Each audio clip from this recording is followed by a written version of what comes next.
Hey, Kristine Weber here. Thank you for joining me for my weekly live stream. I really love to help mature yoga teachers let their wisdom shine. Um, I wanted to talk to you today a little bit about exercise and what I call inner size. Because I think there is a growing understanding about the benefits of exercise, and I kind of wanted to talk about the research behind that a little bit today. So, in 1969, Dr. Kenneth Cooper created or wrote a book called Aerobics, and what he had done was go into the research literature largely about cardiovascular disease and started to understand the need for strong physical exercise, cardiovascular training. So he wrote this book. He called it Aerobics. It was 1969, like Mad Men, Betty Draper smoking, you know what I mean? Like that's what was going on at that time. Plus a lot of anorexia. Twiggy was all the rage back then. So then we pushed that into the 70s and we saw this big jump in things like running and tennis, and by the end of the 70s and the early 80s, we had aerobics, right? And Olivia Newton-John and Jane Fonda, and the whole aerobics revolution just took off. And there were, remember, those of you who were alive, you remember aerobic studios were everywhere. Like that was the thing. And most of that got subsumed into the gym culture, which makes sense because that's where it belongs, right? So we have had this large body of literature for 53 years telling us the importance of cardiovascular exercise. Everybody knows it. And still in America, only 1 out of 5 people do any exercise at all. And there's various intersecting reasons for that. People don't have the money, they don't have the time, they don't feel like they're the right body shape to go to a gym. They don't, they lack energy, they have dietary issues, they have chronic health problems, which chronic health problems will often result in fatigue, and then people don't feel like exercising. 6 out of 10 Americans have a chronic health illness, and 4 out of 10 Americans have 2 or more chronic illnesses. Okay, all that's established. We know aerobics is good for us. That's been in our face forever. So what happens 1990s? When I first started doing yoga, which was in 1977, with my social studies teacher, it was hatha yoga. So it was, slow and mindful and lots of meditation and weird breathing exercises and all that stuff.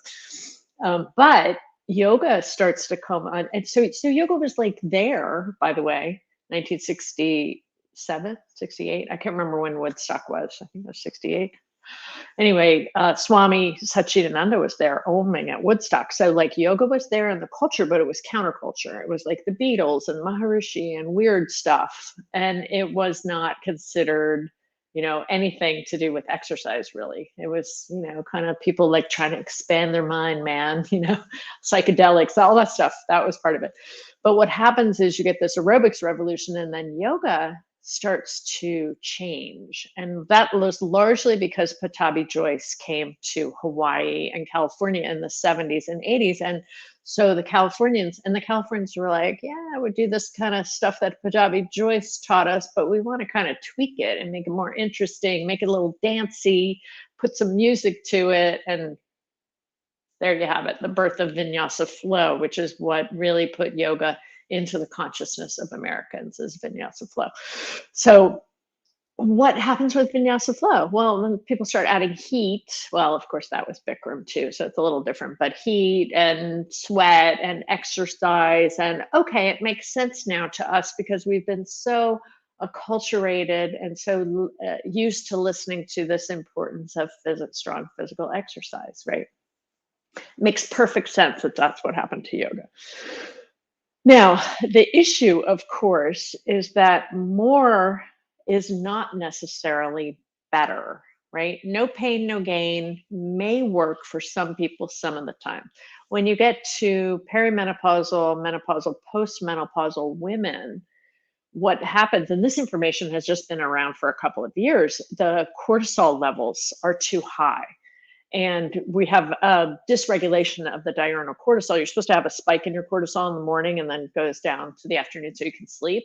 But people are getting spikes in their cortisol in the evening because of hormonal changes. And then you add a lot of cortisol producing exercise for that, and it might not be what everybody needs, right? It's not, I'm not saying that you shouldn't exercise. Actually, when you put exercise in the front of the day, it's good. Weightlifting is good. I do all that stuff. I like that stuff. I do that stuff. That's not what I'm saying. But the research literature doesn't come out until like 2005, 2006. We start to get research from people like Eric Sunin and Norman Farb saying, and which is piggybacking off of research from Richard Davidson and Sarah Lazar. That's like, there's something about mindfulness and meditation that does different things to the brain than exercise does. It does something different to the brain. And so Norman Farb and Eric Sunin are piggybacking off of the mindfulness meditation researchers, and they're starting to be like mindfulness in the body, awareness of what's going on in the, that's important. And guess what? You find that more when you do slow, mindful movements. We start to develop the skill of interoceptive awareness. And this has a unique set of physiologic and neurobiologic benefits. Largely, one of the main things that it does is damp down that sympathetic arousal, which is so rampant in our culture. Damp down the sympathetic arousal and start to stimulate the parasympathetic response. So parasympathetic response, you can stimulate it in a gazillion ways. Well, one of the big important ones is interoceptive awareness. And so that research is new. Relatively speaking, we got 17 years, 16 years, compared to 53 years of cardiovascular research. So being able, as a yoga professional, being able to tell your students that what you're doing has unique benefits, as opposed to, simply cardiovascular, it makes all the difference. Because if you don't explain that, then guess where their mind is going to default? Hey, this class doesn't make me sweat. Chair yoga is only for old people and people with problems. This class does not, this isn't real yoga. People used to say stuff like that to me all the time. I want to do real yoga. This isn't real yoga. This is too slow for me. I don't understand the point. People used to say, I used to get that feedback all the time. Mostly I got good feedback, but I would get your brain's like Velcro for negative experiences. So that stuff would stick. And I would be like, oh, why? I know this is good, but I don't understand why. So I have spent years curating the best research to help folks understand why slow mindful movement is beneficial, and it has unique benefits. Of course, there's some crossover, but it has unique benefits.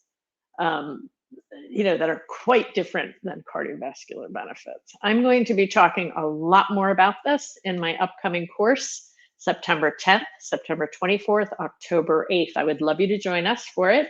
It's called Chair Yoga for Brain Health. Look, I love anatomy, I love stretching, I love biomechanics, but that's not how I teach. I teach for the nervous system. I teach for the physiology. That's what really fires me up. And that's what I love about yoga is the overall health benefits, reducing inflammation, reducing depression, reducing chronic pain, all of that stuff. And we can access that when we know how to use yoga for the brain. Most chair yoga trainings that are out there, which are wonderful, but they're mostly about exercise or different ways to move or different ways to modify. I don't like that word. Modify yoga postures. That's sort of what's out there. There's very few trainings. There's very few trainings that teach you how to do chair yoga for the brain and the nervous system, and that's what this is about. We're going to be talking a little bit about traumatic brain injuries, about neurologic conditions like MS and Alzheimer's. We're not going to go into the therapeutics so much for that, but I am going to give you principles of practice. And we're also going to be talking about mental health. Depression is a huge problem in the world in general. The World Health Organization has listed depression as the #1 cause of absenteeism, of disability. And it's a growing problem in our world. So if we have some tools that are low risk, low cost, they're very doable. They're person-centered interventions. That's what the healthcare system is calling for. The other thing I'll be talking about in the training is the healthcare crisis and how yoga meets the needs.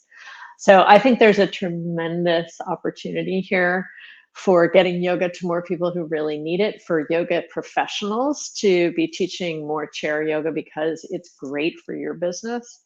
And there's so many people that would never go to a yoga studio, but will go to a senior center or a physician's office or an adult education center to learn and study chair yoga. So I'd love you to join me. Please check out the information in the link. Thanks so much for being here, and I'll see you next week. Lots of love.